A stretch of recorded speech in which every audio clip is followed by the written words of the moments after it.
What is up, guys? Welcome to another episode of the Basketball Buddies pod.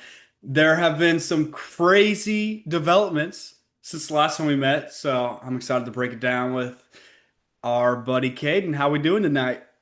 Doing good. Doing a lot better than last week, honestly. I feel like Mavs fans across the whole world, honestly, are rejoicing with me. So we're in a pretty good mood, and it'll be fun to talk about what changes and directions we see the Mavs going in after this. Yeah, uh, we don't need to, you know, beat around the bush. Nico Harrison, for those who have not heard, has been fired. The Mavs have chosen to move in a different direction. What are some of the things that you are anticipating from this new upper management? So, just to kind of break it down for everybody that hasn't really gone into too much research, the is basically you could see the writing on the wall the game before. We were playing the Bucks at home and Patrick Dumont showed up, who's the basically the owner of the Mavs at this point, owner and runs operations for the Mavs, and he doesn't really show up to games a whole lot. So, when he shows up to games, it's like a pretty big deal.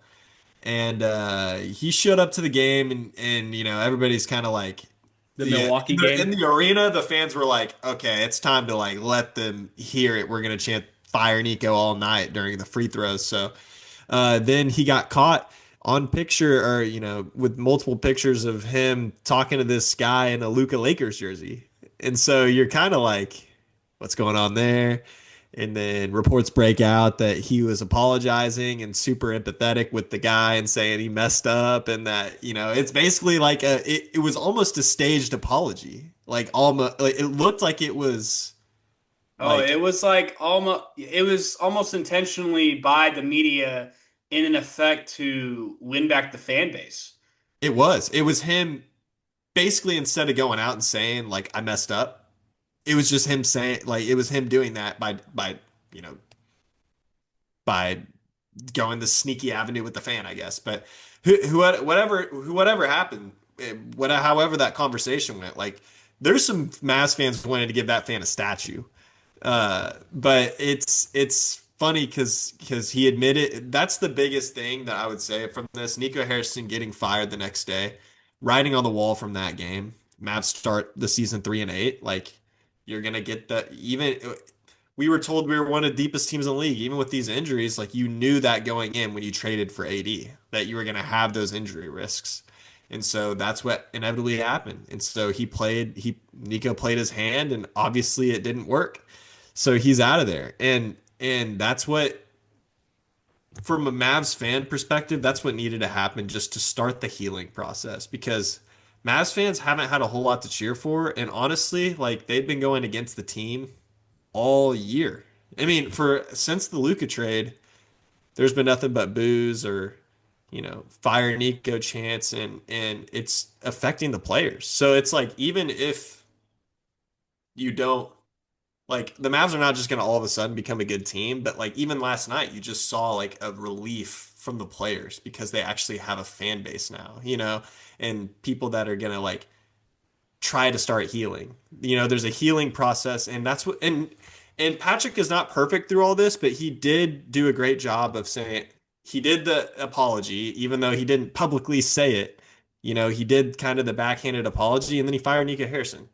That's what you have to do. And, there's reports of Mark Cuban being involved in basketball decisions now. Dirk, they're trying to mend that relationship there. Like they're really putting the steps forward to rebuilding that relationship with the fan base. And that's the biggest thing that happened from all this is even if the Mavs won a title or like we're competing for a championship, there would be tons of pissed Mavs fans, like tons. It wouldn't have helped anything. Winning doesn't heal that wound. It definitely, it helps, but it doesn't heal what betrayal and hurt has the Mavs fans have felt. So, um, I'd like to hear your initial thoughts on it, honestly. I, from everything that went down, I just feel like for the young players and the young talent that Dallas has, this is the best thing that could have happened for them. And just for the franchise in general to just get the elephant out of the room, this dark cloud that was hanging over everything just gone. And so they can truly focus about basketball and focus about winning games Yep. and developing as a team. Because for the longest time, you know, since the end of last season and the beginning of this season, it's just always been it's like a ticking time bomb, Hmm. and it's definitely taken a toll on the team because, like you said, the fans were, chanting "Fire Nico" at the free throw line for their own players, and as getting the number one pick, getting Cooper Flag and other young players that were moved like Max Christie and other guys. It's not it wasn't really fair to them to be put in that situation because they had no part in that arrangement whatsoever. And so I think just overall, it's just a good move for the franchise. And for me, I'm really interested to see where this new management is going to go in the short term Hmm. because you're sitting on these assets like Anthony Davis for a team that would be trying to win. And so, are you going to ride it out and wait for Kyrie to come back and see what this team can do and see if they can make any noise? Or do they maybe punt the season and hope to get a really good draft pick in an absolutely loaded class for this summer? So I think those are the biggest questions, and what I'll be paying the most attention to moving forward is what this new management is going to do with the current construction of the roster. Yeah. The so just from a that was from a basketball point of view now, thinking about it, what the Mavs do now, uh, it's kind of an interesting dilemma because you're in zero control of your own draft picks outside of this year. So it's like you want to tank this year possibly, but you can't be too bad because, then you're going to start giving some people some really good picks in the future. So it's if I was put in, Michael Finley is co-manager and, there's some other guys and Jason Kidd's apparently having a lot of say in how things are going now. There's so many rumors about what the Dallas Mavericks are doing. And if I was the GM tomorrow, I would go to AD and I'd say, "Hey, um, first of all, I'd ask him, do you want to stay? Like, what do you want? What do you want to do?" Um, I'm gonna be fielding calls on you. I would tell him, like, I'm gonna be fielding calls and seeing what offers are out there for you. And it's to the point where I think the I would shop AD. I'm sending Clay out immediately because I don't think Clay wants to be here. I don't think that he's keeping that a secret. I don't think the Mavs fans are keeping that a secret. So I'd ship Clay out for anything I could get for a second rounder, something to buff or fluff a deal in the future down the line. I'd take second rounders or young player or anything. To a team like the Pistons, that would need some shooting. The Magic would always need shooting. The Lakers obviously were interested in him a year ago. A few different options there. AD is trickier because if AD and Kyrie come back, this team's going to win more basketball games than what they are now. Like they are not going to be a bottom three NBA team with Kyrie, Cooper Flag, and Anthony Davis on the squad. Right. It's Right. it's it's going to be tricky. So if I was the GM tomorrow, I'd field calls for AD, and I'd honestly take if Chicago offered me this mock deal that we've been seeing for like Kobe White. I don't want Vucevic, but Kobe White. Patrick Williams and like two first round picks, maybe three first round picks, I'd take it and I'd send AD out because I want to lose as many games as possible until Kyrie comes back and then keep Kyrie. I would be patient with Kyrie. I'd be like, hey, you're not coming back till after, the New Year's, honestly. Right. Right. Because I want to lose as many games while you're out, and then you're going to come back, and then we can start doing whatever winning we need to do and hover around a lottery pick, and then we're getting this draft class is loaded. The 1 through 15 in this draft class is going to have a chance of having a really good franchise player just from what we've seen in the college basketball season so far. So I would trade AD immediately. I think this Mavs team's even going to win more games whenever Lively comes back, just because of how much that he means to the team this year, and obviously, you know, Kyrie coming back, you're going to win a lot more games. So it sets them up for if we get a lottery pick and Kyrie wants to stay or whatever he wants to do this summer, that the team can be decent next year. I'm not saying they're going to compete or anything, but they're going to throw around a good team. Uh, I would hover them around, anywhere from 7 to 13 or 14, depending on the pick they get, with no AD, but Kyrie healthy and the whole squad there. So that's what I would personally do and try to rebuild this young core around Cooper Flag, because that's inevitably that's going to mend the relationship with the fans. It's going to set the Mavs up the best for the future, because Cooper Flag is the truth. And he's been balling out this past week, and we're probably not going to talk too much about it, but he's been playing his best basketball this last week. And he's really coming into his own. So I'd love to get a young piece to pair with him. Now, Christie's looked really good. He could be a young guy that stays the long haul. Lively looks really good. He'd be a young guy that could stay the long haul. Obviously, PJ, but like Gafford, AD, Clay. I'd talk to Kyrie. I'm really looking to see what types of deals we can get for those guys. No, I agree. I think that mentality and thought process makes perfect sense because you really have to start thinking about what this current roster ceiling is, even at fully healthy. And if it's not a championship, which I don't think it is, then I think you move on to building around Cooper Flag's timeline. And Anthony Davis to me just doesn't fit that timeline. At Cooper Flag's best, or at least much further developed than he is now, 3 or 4 years down the line, AD, we have no idea where his body's going to be and what type of player he's going to be. So flip him while he has value. And I agree, Gafford might not fit that timeline.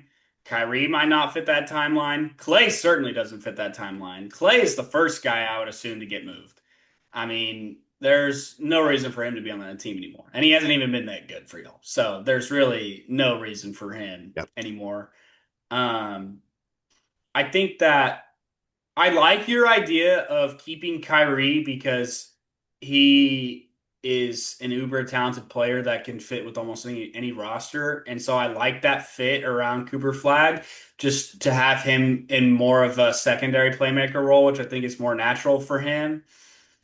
But it depends. For me, if I was a GM, it would depend on what sort of offers I'm getting back for Kyrie, if that Yep, makes that's sense. exactly Like it. it's kind of hard to, with Kyrie's injury history, like we know like how good Kyrie is, like at Oh his yeah. peak, but it's hard to like gauge where his value's actually at just because he has he's hurt right now. Yep. And so part of me is like maybe the strategy is you bring Kyrie back, let him show that what he's capable of, finish the season really strong, and then look in the offseason to maybe see if you can flip him. Yep. Because if I can move Kyrie for, and I'm not saying Orlando would do this, I'm just saying, like, obviously crazy hypothetical. Like a Franz Wagner, I do it in a heartbeat. You know what I'm Mhm. saying? Like a guy Yeah. of that caliber. Yep. Um, you Yeah, know, like the Heat, even just draft picks, the Heat would be a team that I could see being interested in Kyrie. Obviously, the Lakers are going to be the most talked about team with Kyrie. Not that they can afford him or would be able to, or want him, but Kyrie's going to have some suitors out there. I mean, he's too good. He was just the number 2 guy on a finals team 2 years ago. So there's so many different options. And what you're saying is completely correct. There's so many different options of what you can do with Kyrie. And I'd honestly, he's such a fan favorite and he loves Dallas and Dallas loves Kyrie, that I wouldn't mind just even riding out his career in Dallas and not trading him away, just because the Mavs don't need to be just a lottery team every year around Cooper Flag for the next. They're already bad this year. They're already going to get a pretty good pick. It's just after that, then I'd like to see like I'd really like to see the Mavs in a 7 or 8 seed or in the play-in and being able to throw Cooper Flag in those situations or throw their whatever draft pick they're going to get this year.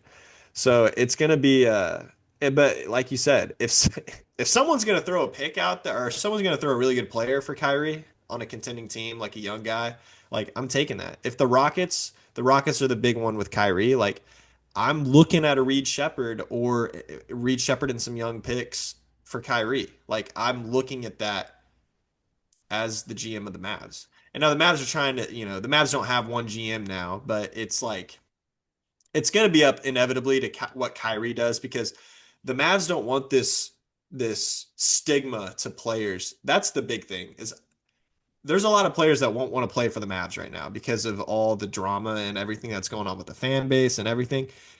They have to heal that as well. And that's the downside of what the Mavs fans have been doing is that it looks really bad from a player's perspective. So mending relationships with the players is also going to be a huge thing. And that would be why you'd want to ask Kyrie, like, hey, what do you want to do, man? You want to go win a ring your last few years, or do you want to go just be cozy your last few years in Dallas and lead your team and ride your career out? Because it's not like he needs a finals, or a championship. He already has that. So, Right. so many So options you could do with Kyrie. yeah, that's an interesting perspective on the asking, him what he wants to do. And he's such an interesting person that it's hard to say what he would want necessarily. It's impossible. It's like KD. It's like, what he's exactly like KD. It's like, what do those guys even want? Hmm. Yeah. It's interesting you threw out the name Reed Shepherd. I hadn't even thought about that, but I mean that's definitely seems like a mutually beneficial deal that could happen. Yeah. I Um, mean, think about how nasty that Rockets team would be with Kyrie, Amon, KD, I mean, they'd be good. Sengun and And Adams. yeah. And I'd want to see Kyrie do that. Like, I love Kyrie to death. He's one of my favorite players in the NBA. Like, I don't want to watch him rot away on a, terrible Mavs team for the rest of his Right. career, unless he wants to. Yeah. But it's like Reed Shepard fits the timeline a little bit better. He has a lot of growing to do as a player. Um, Hmm. but like throwing a Reed Shepard next to a Cooper Flag, it's like, Max Christie out there, Derek Lively, it's something to get Mavs fans excited about. That's not, I think that there would be like definitely a couple players away from, turning into a team like the Thunder or Magic or, someone that has all that talent. But, there's that's a start, I feel like. A very good start. Yeah. So in a more current aspect of the team, we've seen Cooper Flag develop his game a little bit into being a little bit more aggressive. I liked what I saw against him versus Milwaukee specifically, just getting downhill. I wanted to ask you about some of the guys that have stepped in and played roles on this Mavs team. Even though they're 3-8, I think any NBA team at this point in the year, there's still a lot of up in the air. And so you kind of have to be able to see what you can get at least out of the season to at least, put a team together. Mm, And there's some guys that have been playing roles that I wanted to ask you about. Like, what have you thought about, Musa Cisse coming in yeah. and Brandon Williams stepping up and playing roles? Yeah. For I've been loving what I've seen out of Cisse. Now, Cisse is he's pretty much solidified himself as the third guy. Like I don't have to watch Dwight Powell play basketball anymore, which is fantastic. He he's super he's so active. He doesn't quite necessarily have the mindset to be a playable player on a playoff team, I would say, in terms of the basketball IQ, less of the mindset, more basketball IQ. I mean, he had like 3 offensive fouls, like just boxing out people uh, when our guards were driving to the rim. Like that's just you can't have that. You got to let him go and be there ready in the dunker spot for a miss off the glass.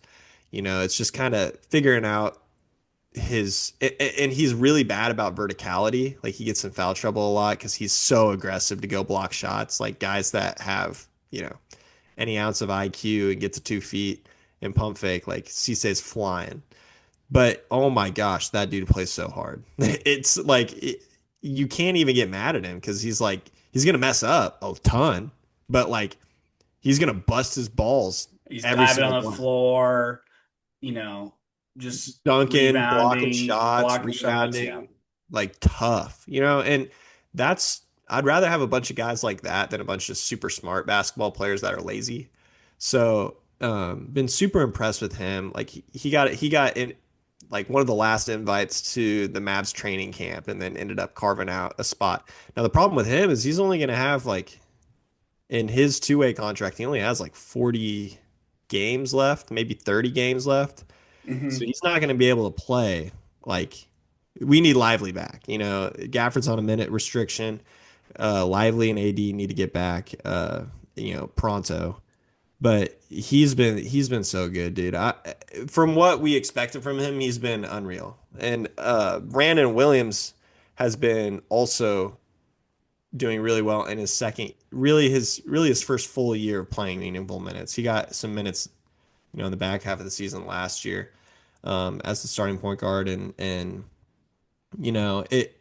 it mattered less for those minutes because he was really the only person that could score, and so he had this supreme confidence around himself. But now he's on a team with some players, and he's proven he can play. He's a starting point guard. He started last game, so he's less of a passer, more of a scoring point guard. He's really trying to get his own bucket every single play. But like even like if you look at Cooper Flag's on and off numbers with playing next to Brandon Williams, even though Brandon ain't passing that much, like Cooper Flag's numbers are just better, and a lot of Mavs numbers in general are just better offensively. So been really proud of him, and he's a young guy that I think you ride out and see how much you can get with him along with Cooper Flag uh, for this next timeline of the Mavs future. So Yeah, I think that these are two young players that are making the most of their opportunity in the NBA mm, right now with sort of the holes that have happened with Dallas.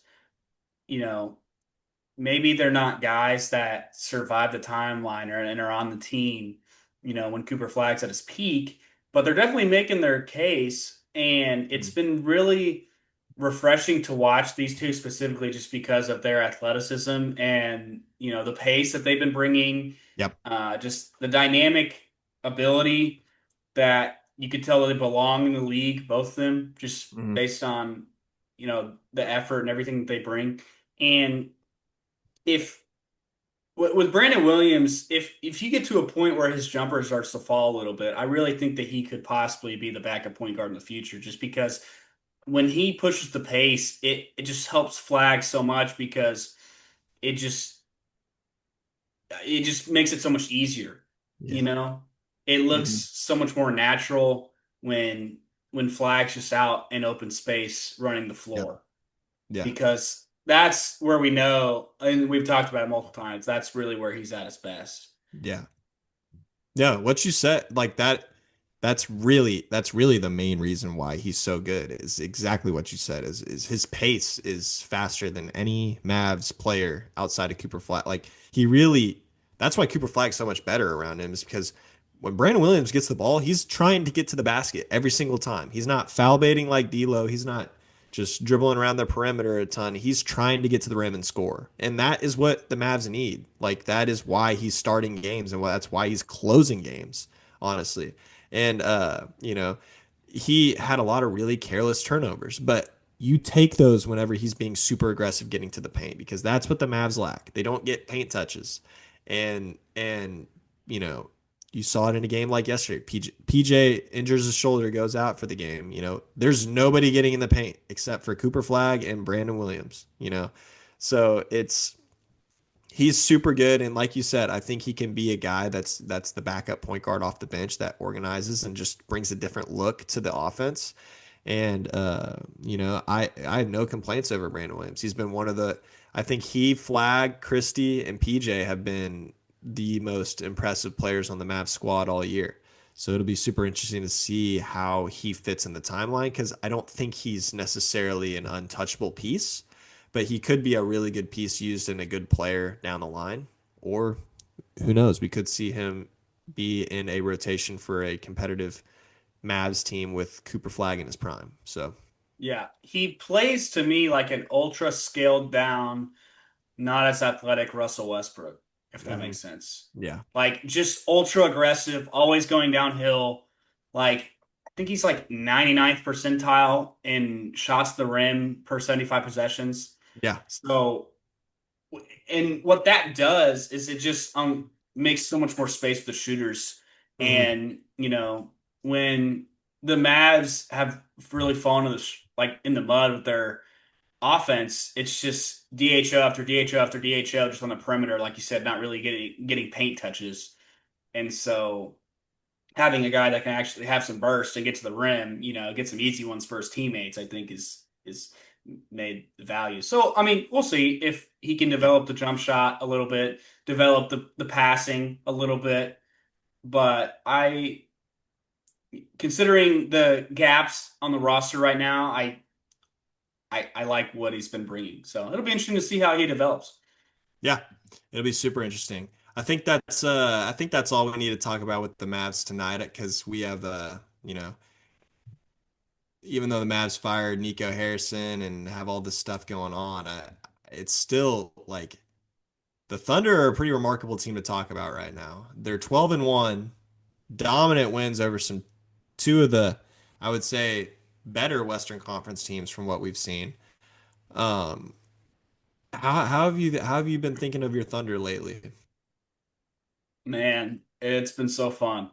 You know, every game watching this team is just brings me so much joy right now. And I would encourage Thunder fans to just soak it all in right now because these are the good days. You know, this team looks like in totality that they're hungry. They've gotten better.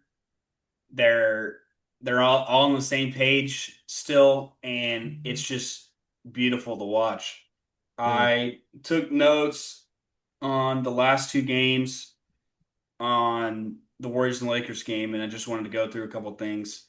Um, I when I watched the Warriors game, I had thought that we had played the best game that we had played all season. I yeah. think that we just really Case and Wallace really did it for us because he was the spearhead of the defense and just made everything tough on Curry.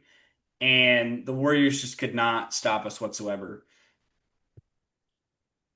And then we played the Lakers game, and then I thought that was the best game we've played all season. So, I think that was the best. I think that was the most complete game you've played all season.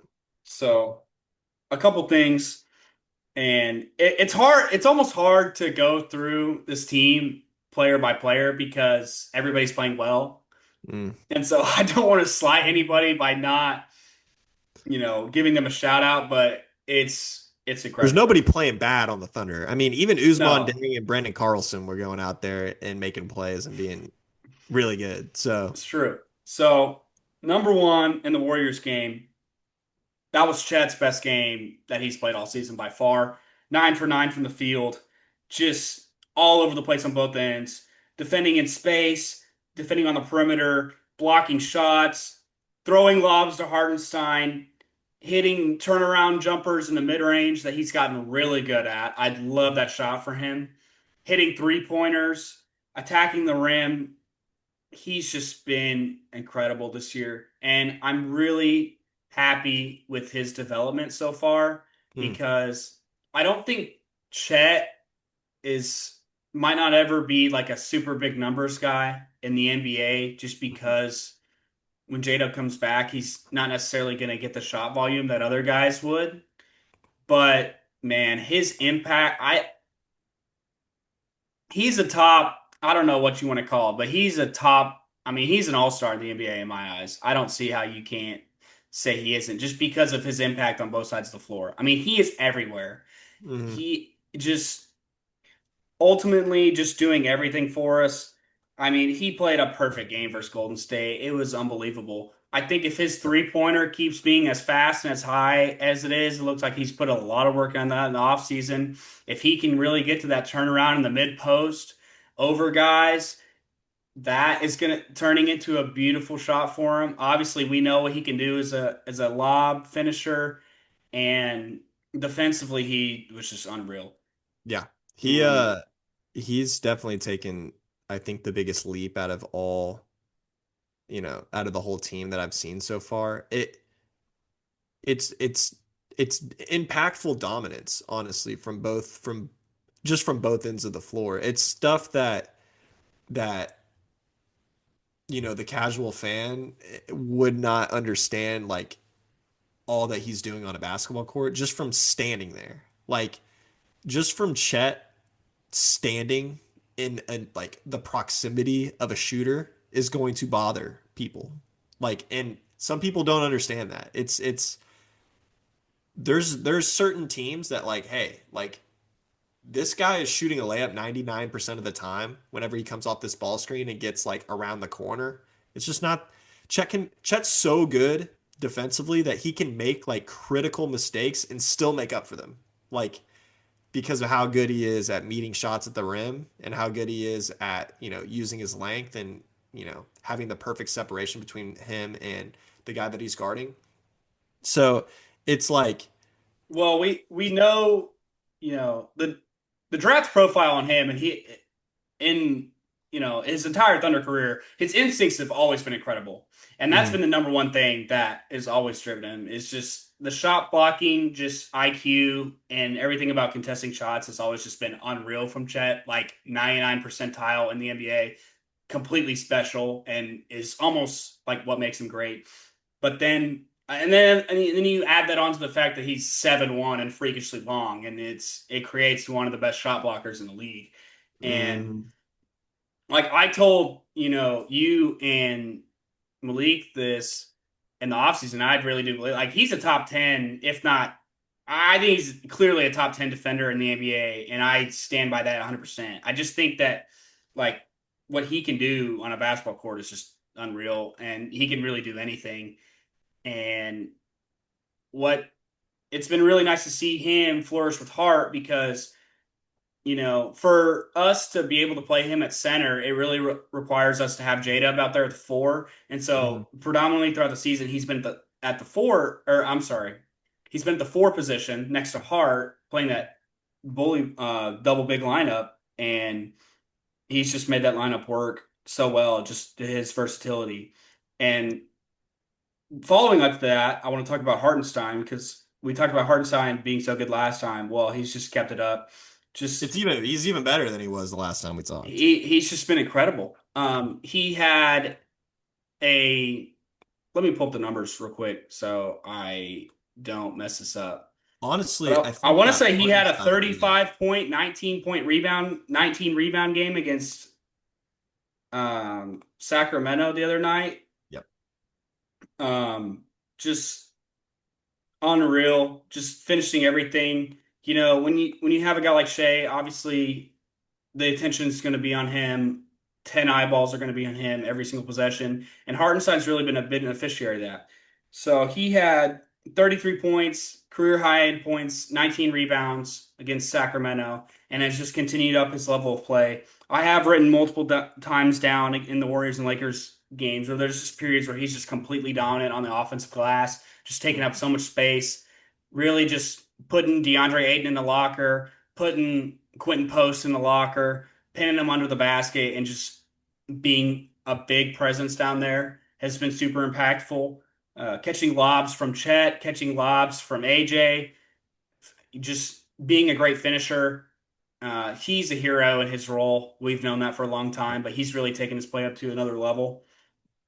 Um, How much do you think of Hart's success do you think is off of just Chet developing a little bit? Because kind of what I've seen a little bit is that it's kind of clicking for Chet, just in terms of playing the four and what he like and the stuff that he can do offensively at the four. Chet can be way more aggressive going to the rim. Chet can be way more aggressive, shooting the ball. Chet can be way more aggressive throwing lobs than he ever has in his entire career. And that's why I think they're almost flowing off each other a little bit more because whenever Chet drives to the rim, there's no single option except for a big having to slide over and help. Like, or if even Chet gets, a forward on the block, like he's going to be able to take advantage of that.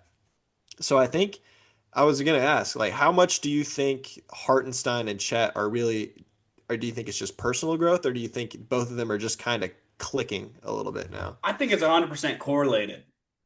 They, I don't really know last season, just with Hartenstein coming in the season injured and Chet's hip injury, and just it never looked like I knew that they were always had camaraderie because our entire team has camaraderie. They've talked about it, but you know, they talked about it this offseason that they worked together, them two specifically, or Hartenstein did when in an interview talking about them specifically growing closer together. And I think that's really shown up in their play because, like you said, they really just feed off each other. And that's why I wanted to start with those two guys specifically, because, like you said, I do think their play is correlated. And defensively, offensively, it just looks like those two are just on the same page nonstop. And that's just been such a problem for teams to just deal with that sort of talent, guys who can pass and make plays for others, who are unselfish, who are just playing the game the right way. It's been really good to see, and I think it's a great point. I think it's definitely correlated. Mm, Um, the defense overall has been fantastic. I think that these last two games specifically, and I shouldn't say coming out game because Casey Wallace was entering or leading the league in steals up to this point. But if there was any question that Casey Wallace should be on an All NBA defensive team, they should watch the film from those two games because he just got the Curry assignment and the Luka assignment and just got A plus plus on both of those games.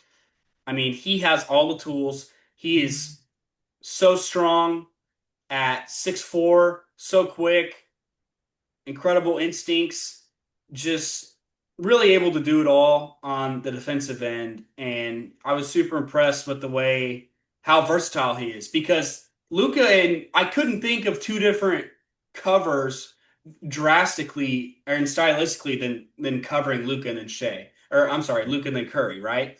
mhm. Curry is all its off-ball movement, running off screens. He's running 3 miles a game, shooting from crazy depth, all this sort of stuff. And Luka's just the opposite, take it slow, dominates you with strength off the pick and roll, puts you in bad spots, puts you in jail. And so it was just really incredible to see him be able to be that versatile defender and do a great job on both those guys. And I was Mm, just super impressed with him defensively.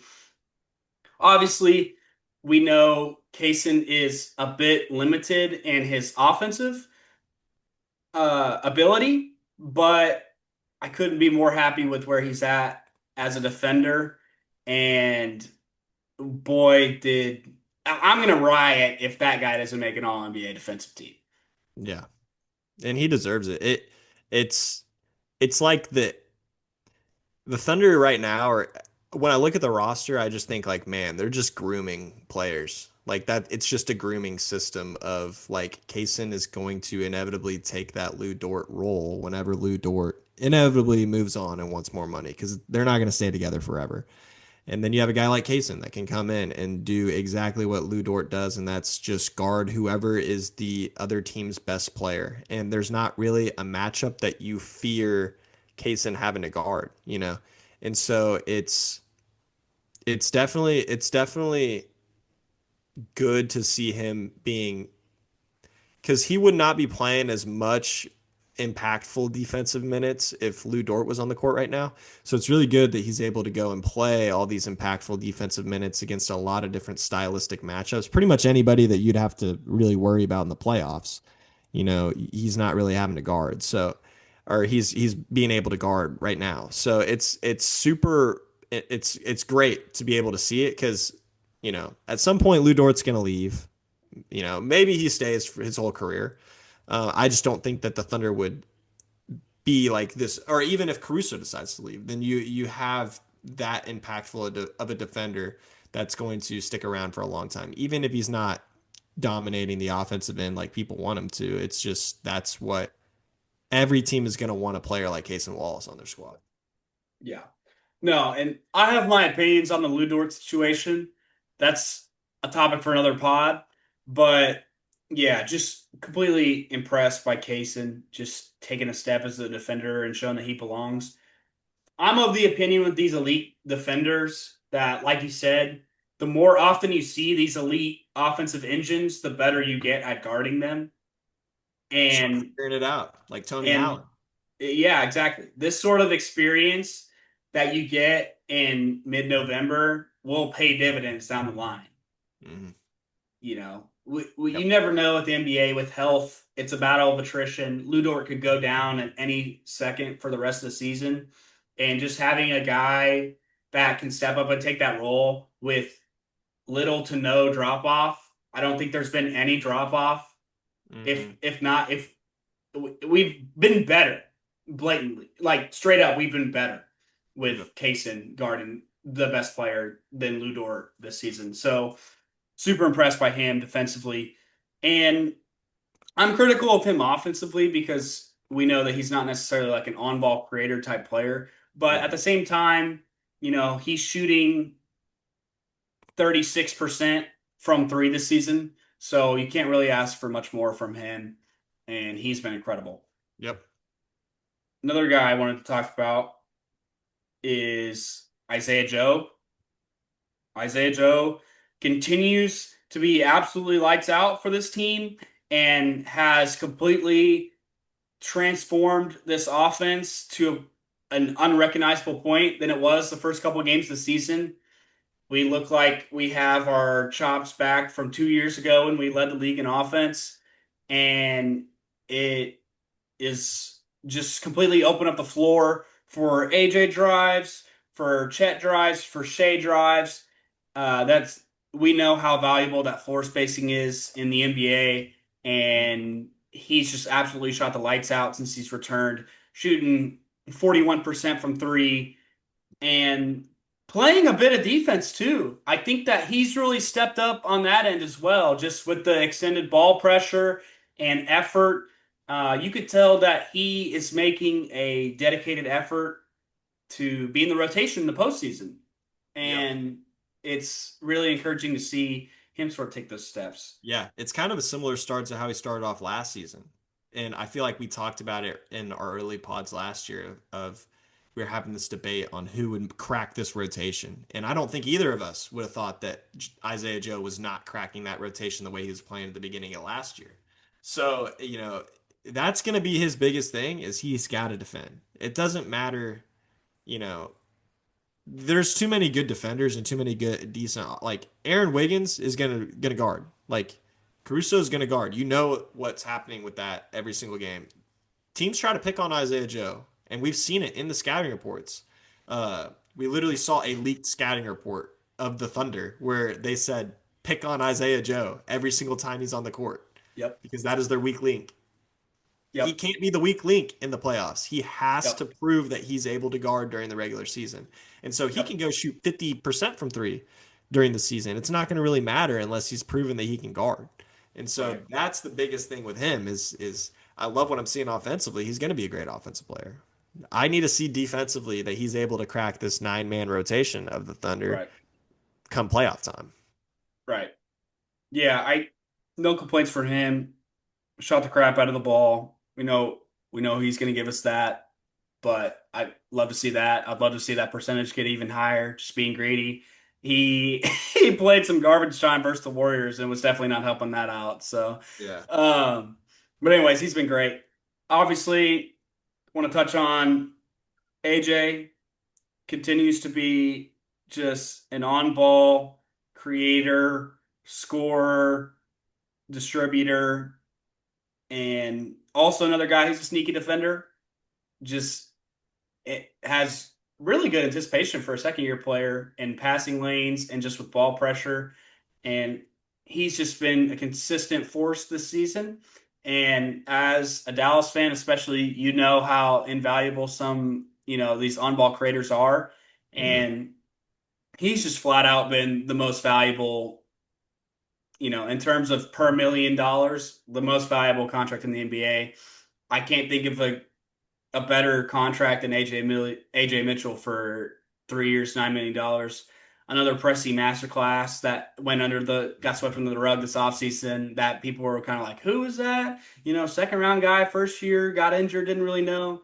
Well, he's been a guy that has just been all over the message boards driving people crazy because they're like, who is this guy Mhm. that the Thunder have just plugged in and scored 17 points a game with? Yeah. It's He continues to be fabulous. 17 points a game, 4 rebounds, 4 assists, doing a pretty dang good job controlling the rock. I want to see maybe a little a little bit more 3-point volume Mhm. because I do think that's going to be the shot that he's going to have to hit a little bit more consistently if he's going to be out there with Shea and Dub and Chet, just because he's not going to get that on ball role as much, especially when Dub comes back. And Yep. so that is the one thing I want to see from him. But overall, just continues his high level of play.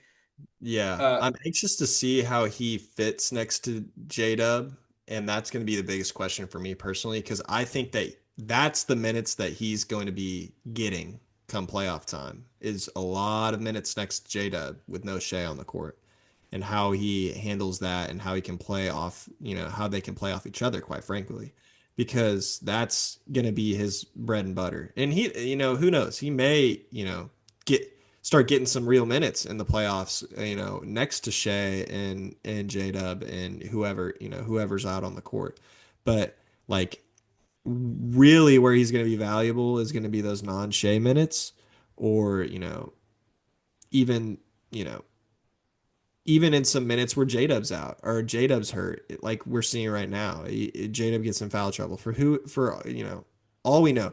We know how he can play next to Shea, so less questions on that, but really how J-Dub and him play together is going to depend a lot on where I personally think he's going to be in the rotation come playoff time.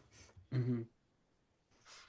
Yeah, I think that those are kind of going to be the things to look out for. That's why I touched on his 3-point volume is just because, Mhm. when that on ball stuff goes down, he's going to have to be able to hit that shot a little bit more consistently. He's shooting around 35% right now, which is a little below league average. But I think, and granted, like in his defense, like he is taking more like pull ups and off Yeah. the dribble 3-pointers than he probably would in, on the court with some other guys. And so I will give him the benefit of the doubt. Like he's not shooting bad. I just think that for him, like the volume of that shot is definitely going to go up and some of his paint touches are going to go down. So I want to Mhm. see that. But I've been really impressed with him making some, nice passes to Hart, um, and being a better distributor than I've been giving him credit for recently. So I like what he's been doing and just showing that he can be versatile. He's been given a lot of effort on defense too, extending pressure, similar to Joe. Just I mean, it's like a culture thing at this point. If you're going to be on the court for the Thunder, you're going to have to D up, and he just has been able to extend that pressure just as good as anybody else has. And so, but super happy with him. And, I can go player by player down this roster, but those are some of the big things I wanted to touch on. And Yep. just overall synopsis, just, man, it's so fun to watch this group. They look like they're all connected. The chemistry's all there. They look like clearly, the best team in the NBA. And it's not like we want to be playing our best basketball in November. This team has championship aspirations, as we all know. But it's just beautiful basketball that they're playing right now, and I'm looking forward to continue watching them because it's beautiful. Yep. I didn't even talk about guys like J. Will and Caruso and Usman and obviously Shea, who have all been playing great too. So it's it's been beautiful, man. I think that flexing your muscles on the Warriors and the Lakers can never be overlooked because of, who those franchises are and their fan bases and whatnot. And so it was nice to sort of humble them and, give them a measuring stick of what the NBA defending champions look like and play like. So, Yep. Yep. and I think for Thunder fans specifically, just, seeing Draymond Green's post-game interview and him throwing praise on the franchise was really nice. And considering he's been critical of our post-game interviews and just silly stuff like that, I think it was nice to sort of get our flowers from around the league. Yeah. And it's because we haven't ever. And even last year, we had doubters throughout the whole year saying we were too young and whatnot. And so it's really like interesting to be on the other side of the glass, being the chased. And so far, A plus plus for the season, and just looking forward to getting Jade up healthy. I'll Yep. say it every pod until it happens. So, Yep. Yep. Sounds good. The Thunder are the team to beat right now, and I think a lot of teams are going to look across the league and say, like, how do we match up to them? And they're going to be the measuring stick for everybody. So it'll be fun to see them start playing some of these other exciting young teams in the West. Like we obviously saw that Rockets game and how fun that was, but like I'd love to see that Spurs and Nuggets matchup and things like that. So a lot of things to look forward to with the Thunder. yeah. Yeah, and we'll have to wait, unfortunately, until like February for like really weird scheduling quirk. We play like all four of our games with the Nuggets like after February, which is absurd. Yeah. But the Spurs matchups are coming up. Christmas, I NBA hit a home run putting us versus Spurs on Christmas. I'll tell you that Oh yeah. because Same that's going here. to be amazing. So yeah, looking forward to it. We have a little bit of a softer schedule in the short term moving forward. Like we play the Hornets and then the Pelicans and the Kings and the Jazz. So, um, but after that, we play the Portland Trailblazers at home on the 23rd on a Sunday. So hopefully we can get our revenge on them since they're the only team that's beaten us. Yep. That'd be fun to So, watch. yes, sir. Well, I think that's all we got for tonight. Thank you for listening. Remember to like, comment, subscribe, hit us up on Twitter. Hopefully we can get a little bit more views and just keep the pod going with the consistency. So thank you guys for watching.